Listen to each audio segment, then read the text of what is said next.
በተለያዩ ድንቅ ዝማሬዎቹ በወንጌል አማኞች ዘንድ አንጋፋነትን ያተረፈው ዘማሪ በረከት ተስፋዬ አስደንጋጭ ሚስጥር አውጥቷል። አስደንጋጭ የሞት ዜና ተሰማላችሁ። በአስቸኳይ ለኢትዮጵያ ወንጌል አማኝ ካውንስሎች አድርሱልኝ። እግዚአብሔር በታላቅ ቁጣ ተነስቷል። በሞት የሚቀጡ ዘማሪዎችና ነቢያቶች አሉ። ይህንም በቅርቡ ታያላችሁ።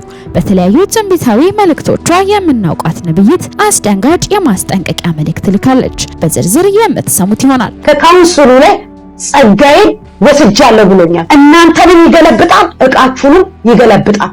የሰበሰባችሁትን አትበሉትም። እግዚአብሔር እንደሚያዋርዳችሁ ተናገሩ። ብዙ ዘማሪዎች በዝሙት ህይወት ውስጥ እንደምትመላለሱ በከባድ ሞት የሚወስዳቸው ዘማሪዎች እንዳሉ ተናገሩ። ሰላም ጤና ይስጥልን ቤተሰቦቻችን፣ ይህ የሮማንስ ሮድ የዩቲዩብ ቻናል ነው። በቻናላችን አዳዲስና ወቅታዊ ትኩስ መረጃዎችን ይዘንላችሁ መጥተናል። እስከ መረጃው ፍጻሜ አብራችሁን ቆዩ። ቻናላችንን ሰብስክራይብ ያላደረጋችሁ ሰብስክራይብ በማድረግና የደወል ምልክቷን በመጫን አዳዲስ መረጃዎችን በፍጥነት ያገኙ። ቪዲዮአችንን ለሌሎች ሼር በማድረግ ቤተሰባዊነቱን ያጠናክሩ። ከካውንስሉ ላይ ጸጋዬን ወስጃለሁ ብሎኛል። ከካውንስሉ ጋር እኔ የለውም ብሎኛል። ለምን የተደበላለቀ ህይወት እንዳላችሁ ጌታ ተናግሮኛል። ለጌታ እንደማትሰሩ ተናግሮኛል። ለሱ ሳይሆን ለሰው እየሰራችሁ እንደሆነ ንሳ ግብ የዕቃ መለዋወጫ ያረጋችሁ ጌታ ከናንተ ጋር አብሮ ያባረራችኋል። የምትለዋውጡትን ዕቃ ይገለባብጣዋል ተናግሮኛል። ይሄንን መልእክት በእውነት ነው የምላችሁ። እናንተንም ይገለብጣል፣ ዕቃችሁንም ይገለብጣል። የሰበሰባችሁትን አትበሉትም። ለልጅ ልጆቻችሁ እየዘራችሁ ያላችሁት መርገም ነው። ከእግዚአብሔር ውጭ የምትመሩ ነቢያቶች ተመለሱ ነው የምላችሁ። ከሚዲያ ውጭ የምታገለግሉ እግዚአብሔር እንደሚያዋርዳችሁ ተናግሮኛል። ተመለሱ ነው የምላችሁ። ከሚዲያ ውጭ የምታገለግሉ እግዚአብሔር እንደሚያዋርዳችሁ ተናግሮኛል። እንደሚያዋርዳችሁ በከባድ ውርደት ውስጥ እንደምትገቡ። ሁለተኛ እግዚአብሔር የተናገረው ስለ ዘማሪያኖች የቅድስና ህይወት የላቸውም። ብዙ ዘማሪዎች በዝሙት ህይወት ውስጥ እንደምትመላለሱ በዝሙት ህይወት ውስጥ እየኖራችሁ እንደሆነ እግዚአብሔር በከባድ ሞት የሚወስዳቸው ዘማሪዎች እንዳሉ ተናግረዋል። እናንተ ዘማሪዎች ካልተመለሳችሁ በያው በእግዚአብሔር ፊት ነው መነግራችሁ። እግዚአብሔር ተናግሮኛል። ካልተመለሳችሁ ሞት ከፊታችሁ እየጠበቃችሁ ነው። እግዚአብሔር አይሸወድም። እግዚአብሔር አይታለልም። ይሄንን ድምፅ ንቃችሁ ልታልፉ ዝም ብሎ ነው ብላችሁ ልታልፉ ትችላላችሁ። የእግዚአብሔር ድምፅ ግን አይታለፍም። የእግዚአብሔርን ድምፅ ስሙ፣ ክርስቶስን አገልግሉ። እኔ ያስፈራራው አይደለም። እግዚአብሔር የተናገረኝን ነው የምናገረው። እግዚአብሔር ያወራኝን ነው የማወራችሁ።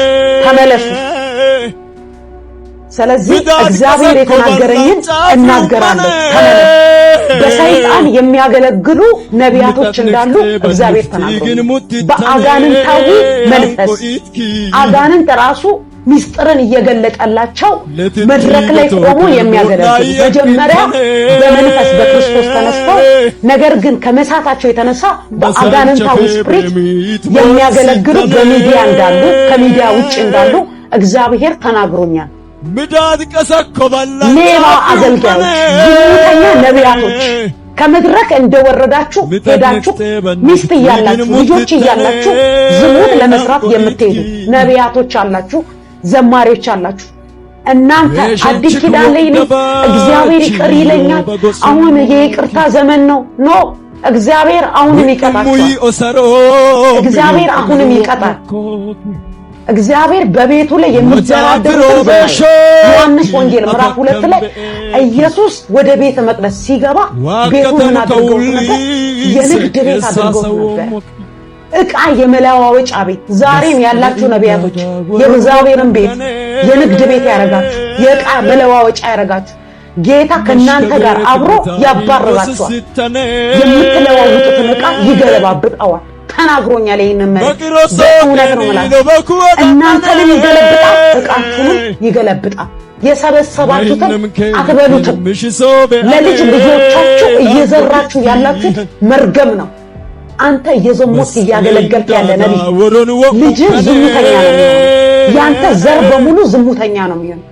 ኤሊ ድንገት አንገቱ ተሰብሮ እንደሞተ የኤሊ ልጆች በሜዳ እንደሞቱ ያ ቃል ዛሬ ማይሻል ይሰራል።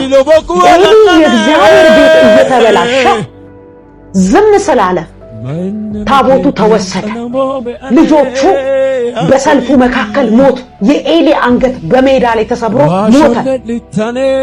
ዛሬ የቤተ ክርስቲያን መሪዎች፣ ፓስተሮች እንደዚህ በእግዚአብሔር ቤት ዝሙት እየተሰራ ዘማሪዎች ዝሙት እየሰሩ እያያችሁ ዝም የምትሉ ፓስተሮች በዛ ህይወት ውስጥ ያላችሁ ካልተመለሳችሁ የምትዘሩት ዘር ልጆቻችሁ ላይ ነው፣ ዘራችሁ ላይ ነው ምዘሩ።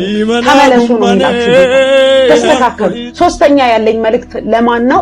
ለካውንስሉ ጌታ ተናግሮኛል። የተናገረኝ ደግሞ ከካውንስሉ ላይ ጸጋዬን ወስጃለሁ ብሎኛል። ከካውንስሉ ጋር እኔ የለውም ብሎኛል። ለምን?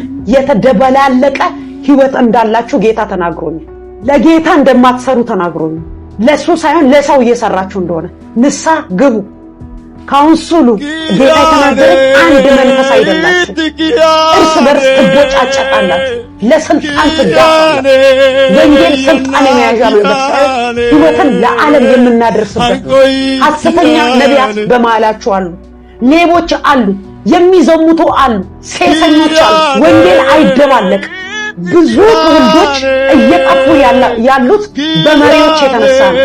መሪዎች ብዙ ሴቶች ራቁታቸውን ቤተክርስቲያን ሲገቡ ዝም እያላችሁ አትገጽጹ። ስንቶች ናቸው ጡታቸውን እያሳዩ የሚገቡ? ስንቶች ናቸው ጣታቸውን እያሳዩ የሚገቡ? ቤተክርስቲያን ላይ ዘማሪ ነኝ እያለ ዱርዬ የመጣ እንደፈለገ እየደነሰ አትገጽጹ። እንደፈለገች እየደነሰች አትገጽጹ። ወንጌል እኮ ስርዓት አለ። ወንጌል እኮ ህይወት ነው። እናንተ ይላል መጽሐፍ ቅዱስ ሲናገር እናንተ የዓለም ብርሃን ናችሁ። ስንቶቻችሁ ናችሁ ስለ 666 እውቀት ያላችሁ የምታውቁ? 666 ምንድን ነው የሚነግረን ሰው አለ? 666 የአውሬው ቁጥር ነው። ለምንድን ነው 666 ይባላል? ይሄን ነገር ዛሬ አሳያችሁና ምክንያቱም ከመጨረሻው ዘመን የሚገለጡት ነገሮች አሉ። ይሄ ነገር ስለሆነ በጣም ብዙ ሴክሽኖች አሉ፣ የስህተት ትምህርቶች አሉ በዚህ ኤሪያ ላይ። 666 የሚለውን መጽሐፍ ቅዱስ ክፍል የምታገኙት በዮሐንስ ራዕይ መጽሐፍ 13 ላይ ያለው። ራዕይ መጽሐፍ 13 ላይ ስለዚህ ክፍል ስለ አውሬው እየተነተነ ሐዋርያው ዮሐንስ ባለበት ስፍራ ላይ ነው የምታገኙት። ብዙ ሰዎች ስለ 666 አንዳንድ ትምህርቶች ይሰማሉ። 7 ሲቀነስ 6 ነው የሚሉ ሰምቻለሁ። አንዳንድ ሰዎች ደግሞ የሰው ቁጥር ነው የሚሉ ሰዎች አሉ። የሰው ቁጥር ነው። 7 የእግዚአብሔር ቁጥር ነው፣ 6 ደግሞ የሰው ቁጥር ነው የሚሉ አሉ። አንዳንዶች ደግሞ ሰው የተሰራው በ6ኛው ቀን ስለሆነ ይሁን ብቻ ዝብርቅ ያለ ነገር ነው ያለው። ግን መጽሐፍ ቅዱስ እንደዛ አይደለም። ትክክለኛው መጽሐፍ ቅዱስ ከኦሪጂናል ወደ ትክክለኛው ጽሑፍ ወደ ተጻፈበት ወደ ግሪክ ቋንቋ መምጣት ተገቢ ነው። አንዳንድ ጊዜ ሰዎች ግሪክ ስትሉ ኮንፊውዝ ይሆናሉ፣ ግራ ይገባቸዋል። ምን ለማለት ፈልገው ግሪክ ይላሉ? የስነ ቋንቋ ወይም ደግሞ ቋንቋ ውስጥ ያለውን ነገሩን የቋንቋውን ሰዋሰውን ለመረዳት የግዴታ ስለዛ ቋንቋ ትንሽ ማወቅና ማንበብ አስፈላጊ ሆኖ አግኝቷል። ለምሳሌ ለአንድ ፈረንጅ ከመሬት ተነስቶ ነገር ይፈልገኛል የሚለውን ትርጉማውን ብትተረጉሙለት ወደ እንግሊዝኛ ከመሬት ተነስቶ starting from the ground it doesn't make sense በእንግሊዝኛ አውዱ ብትተረጉሙለት ወደ አማርኛ ቋንቋ መጥቶ ከመሬት ተነስቶ የሚለው ለመተርጎም አማርኛን ማወቅ ተገቢ ነው። በእንግሊዝኛ ከመሬት ተነስቶ የሚል ነገር የለም። ተረዳችኋል? ስለዚህ የግሪኩ መጽሐፍ ቅዱስ በአንዳንድ ነገሮች ላይ ማጥናት ተገቢ ሆኖ አግኝቷል። ስለዚህ ጉዳይ ሳጠና 666 የሚለው ነገር ለምን አገኘሁት መሰላችሁ? አሁን ፊት ለፊት እንደዚህ 666 አይደለም፣ ቄሱ እንደዛ አይደለም። ላምብላችሁ እግዚአብሔርን ቃል 13-17 ስለ አውሬው ቁጥር ስፔሲፊክሊ የሚያወራበት ቦታ ነው። እንደዚህ ይላል፣ የአውሬውን ስም ወይም የስሙ ቁጥር ያለው ምልክት የሌለው ማንም ሊገዛ ወይም ሊሸጥ እንዳይችል ያደርጋል። ደንበኛ በማርኬቲንግ ላይ የተደረገ ነገር እንደሆነ በግልጽ መጽሐፍ ቅዱሳችን ይናገራል። ከዛ እንደዚህ ይላል፣ ጥበብ በዚህ አለ፣ በደንብ ስሙ፣ ጥበብ በዚህ አለ እና አእምሮ ያለው የአውሬውን ቁጥር ይቁጠረው። ቁጥሩ የሰው ቁጥር ነው። ቁጥሩ 666 ነው ይላል። አሁን ስታጠኑት ይህን ክፍል ስታጠኑት ይቁጠረው ነው። ኪንግ ጄምስ ቨርሽን የሚለው ምንድነው? ካውንት ነው የሚለው። ካውንት ነው የሚለው የግሪኩ መጽሐፍ ቅዱስ ግን የሚለው ወይም ደግሞ በእንግሊዝኛ ሲተረጎም አሜሪካ ስታንዳርድ ባይብል ላይ ወይም ደግሞ አዲሱ የአማርኛ መጽሐፍ ቅዱስ ላይ ካውንት አይደለም የሚለው ካልኩሌት ነው የሚለው። ካልኩሌት the number of the beast ነው የሚለው። የአማርኛ መጽሐፍ ቅዱስ ትርጉሙ እንደዚህ ይላል። ይህን ጥበብ ይጠይቃል። አእምሮ ያለው ማንኛውም ሰው የአውሬውን ቁጥር ያስላው ካልኩሌት ነው የሚለው። ሶ የአውሬው ቁጥር የስሙ ቁጥር በደንብ ዶንት ዲሲት የስሙ ቁጥር ፊት ለፊት ቁጭ ብሎ 666 አይደለም። የሆኑ ፊደላቶች ተገጣጥመው ሲደመሩ ነው 666 ነው በእግዚአብሔር ቃል። ከዛ ይሄንን ለማጥናት የግሪክ መጽሐፍ ቅዱስ ማጥናት ነበረብኝ። ወደዛ ውስጥ ስገባ ወደ ግሪክ መጽሐፍ ቅዱስን ለማጥናት ስገባ ምን አገኘሁ መሰላችሁ? ግሪኮቹ የሚጠቀሙት ቁጥር ፊደላቸውን የሚጠቀሙት እንደ ቁጥር ነው። ኦኬ ለምሳሌ አልፋ አንድ ቁጥር ሊሆን ይችላል። ለምሳሌ ሀ የግሪክ እንዲገባችሁ ሀ አንድ ቁጥር፣ ለ ሁለት ቁጥር፣ ሐመሩሃ 50 ቁጥር፣ ሰ 60 ሊሆን ይችላል። ልክ እንደዛ ነው ቁጥራቸው ፊደላቸውና ቁጥራቸው ይጠቀሙበታል። ሶ የሆነ ስም ተጽፎ ለምሳሌ በረከት የሚል ስም ተጽፎ ቢ የራሷ ሆነ ቫልዩ አላት፣ ኤ የራሷ ሆነ ቫልዩ አለው። ከነገራችሁ አር የራሱ የሆነ ቫልዩ እያንዳንዱ ቫልዩ አለው። ሶ እነዚህ ቁጥሮች በረከት ተስፋዬ የሚለው ቁጥር ተደምሮ በግሪክ ትርጉም ላሳያችሁ። በረከት ተስፋዬ የሚለው ቁጥር በግሪክኛ ቻት ጂፒቲ ውስጥ አስገብቼ ጻፈልኝና ፊደሎቹን ቁጥሮቹን ደምርልኝ አልኩት። ሲደምርልኝ ምን መጣ መሰላችሁ? 1579 መጣ። የበረከት ተስፋዬ ተደምሮ ቁጥር ከዛ የሰዎችን ስም እያስገባው መደመር ጀመረ። በቻት ጂፒቲ ቀላል የትራምፕን ደምር 1372 መጣ።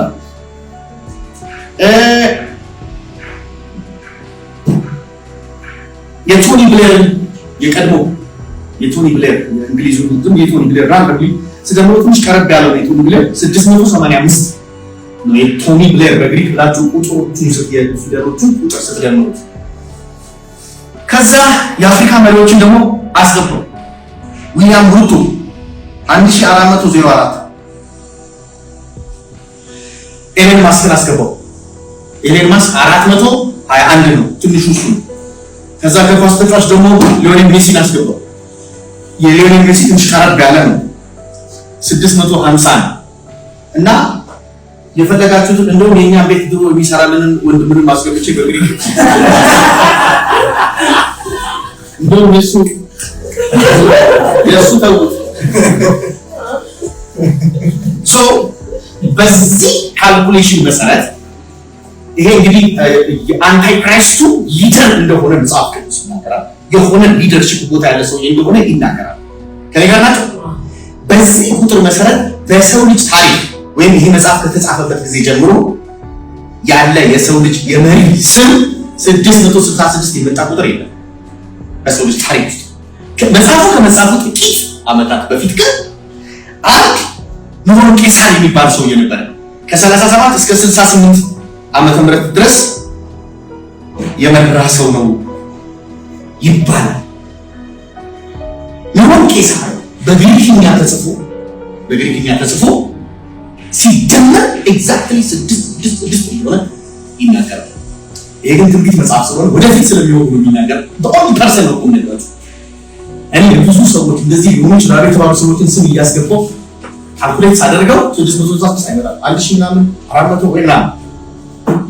አንድ ነገር ልንገራችሁ፣ አውሬው ወይም አንቲክራይስት ሲመጣ ስሙን በግሪክኛ ጽፋችሁ ስትጀምሩት ኤግዛክትሊ 666 ነው የስሙ ቁጥር። ስለዚህ እዚህ ጋር የሚለው ምንድነው?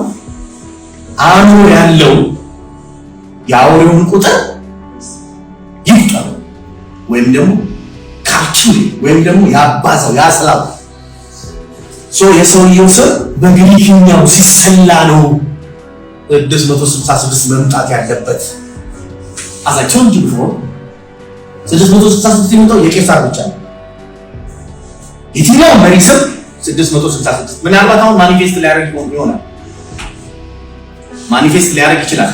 አውሬው እየተጠበቀ ነው። ኦልሬዲ ፕሮፌቲክ የሆኑ ነገሮች በሙሉ አጥተው ትልቅ የክርስቲያን መንፈሳዊ አባቶች ዘመኑ አልቋል፣ ሊመጣ ይችላል፣ አክሊያ ሊገለጥ ይችላል አውሬው እያሉ ነው። እና 666 ፊት ለፊት ያለ ነገር አለ። የሰውየው ስም በግሪክኛ ተጽፎ ቁጥሩ ሲደመር ነው 666 ኮንክሉዥን ነው 666 ዶሚኒስ። ብዙ ጊዜ በዘፈን በተለያዩ ነገሮች 666ን ፕሮሞት ያደርጉታል። አያችሁ እዛ ጋር ፎከስ እንድናደርግ ነው። 666 ኮንክሉዥን ነው፣ ውጤት ነው፣ ተደምሮ የሚመጣ ነገር ነው፣ አስልተህ የምታገኘው ነገር ነው፣ የሰው ስም ነው።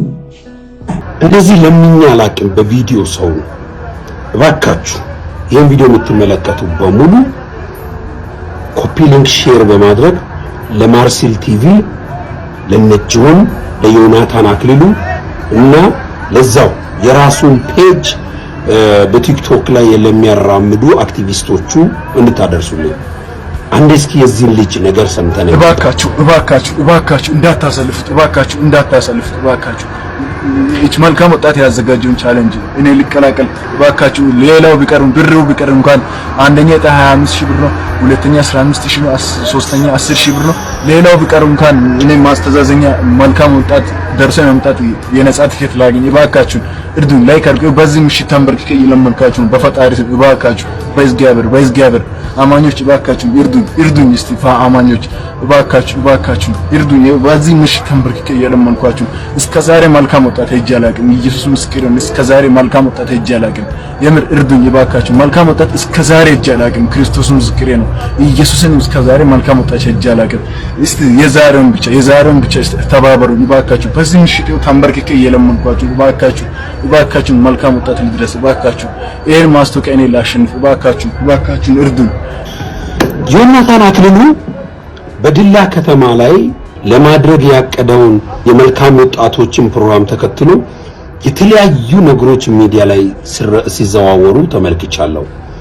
ብዙዎቹ ስሙን ለማጥፋት መልካም ወጣት እንዳይሳካ ለማድረግ ዘመቻ ከፍተውበታል፣ እየተመለከትን እንገኛለን። በዛው አጸፋ ደግሞ የዮናታን አጃቢዎቹ ወይም የዮናታን ደጋፊዎቹ ፕሮግራሙን ከሚያዘጋጁ ጨምሮ ለነኛ ሰዎች አጸፋ ስትመልሱ እነፈለገ እነከለ መልካም ወጣት ተጋብዛችኋል፣ ስፖንሰር እናደርጋለን፣ ይሄን ያክል ሰው ስፖንሰር እናደርጋለን እያላችሁ ከኦርቶዶክስ ሃይማኖት ተከታይ ወንድሞቻችን ጋር በሚዲያ የምትፈጥሩትን ግብግብ እየተመለከትን እንገኛለን። እኔም ታዝቤያለሁ። ጅቢ ልጅ ግን ውስጥ ነካ። እግዚአብሔር አገልግሎት ከሆነ ለክርስቶስ የምታቀርበውን መስዋዕት ከሆነ እንደዚህ ከልቡ ከሙሉ ሰውነቱ ከማንነቱ ከህይወቱ የምታቀርበው መስዋዕት እግዚአብሔር በሰማይ ሆኖ ይመለከታል። በዮናታን በኩል ያላችሁ ግብዝነት ይታይባችኋል። ዮናታን ቻሌንጅ ከፍቷል።